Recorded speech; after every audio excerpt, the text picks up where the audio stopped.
Naglunot din ng malawakang pagbaha sa Agusan del Sur ang bagyong Senyang. Abot bewang ang baha at putik sa ilang lugar doon. Kaya pamilya ang napilitang lumikas. Isang ospital naman ang nasunog sa Butuan City matapos manalasa ang bagyo. May report si Helen Quinianola ng GMA Davao.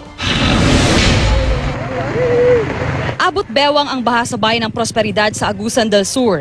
Isinakay sa balsa ang mga gamit at nakatatanda para maitawid. Nasa 3 pamilya pa ang naabutan naming lumilikas dahil sa baha.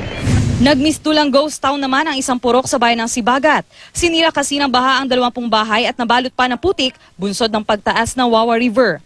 Napinsala ang mga pananim kaya problemado ang mga residente kung kailan pa naman magbabagong taon.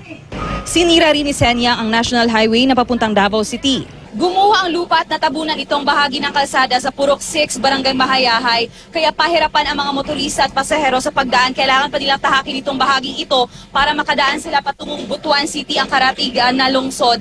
Kung ang iba ay nahirapan, ang iba naman ay nakita dito ng oportunidad para madagdagan naman ang kanilang panghanap buhay. Kahit hirap na ang 82 taong gulang na si Lina Labadan, lakas loob siyang naglakad para makarating ng Zamboanga City kasama ang pamilya para doon sasalubungin ang bagong taon. Meron ding mga buntis. May mga sanggol pa na karga ng kanilang ina. Ang iba, binuhat na ang kanilang motorsiklo. Ang ilang residente naningil mula 100 hanggang 300 pesos para magbuhat ng gamit. Pandagdag daw ng kanilang kita. Kung ang ilan nakadiskarte sa pagtawid, ang iba pahirapan ang pagtahak sa sirang daan. Pinagtulungan din ng mga residente na buhatin ang kabaong ng isang yumaong babae patawid sa gumuhong lupa. Ang iba pa, di ininda ang sakit. Iba't iba man ang kanilang destinasyon na naig pa rin ang pagtutulungan sa ganitong sitwasyon. Nagpadala na ng mga equipment ang probinsya ng Agusan del Sur para mapabilis ang clearing operation. Dahil nasira ang daang ito, lahat ng mga sasakyan papunta at galing ng Butuan hindi na makadaan. Kahapon, lubog sa baha ang buong Butuan City matapos manalasa ang bagyong Senyang. Bahagya nang humupa kanina ang baha sa city proper pero ang mabababang lugar lubog pa rin.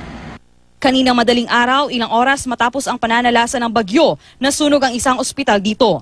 Dali-dali nilabas ang mga pasyente, karamihan naka-dextrose pa. Binayo rin ng bagyong Senyang ang Surigao City. Tulad ng Butuan, buong probinsya nawala ng kuryente.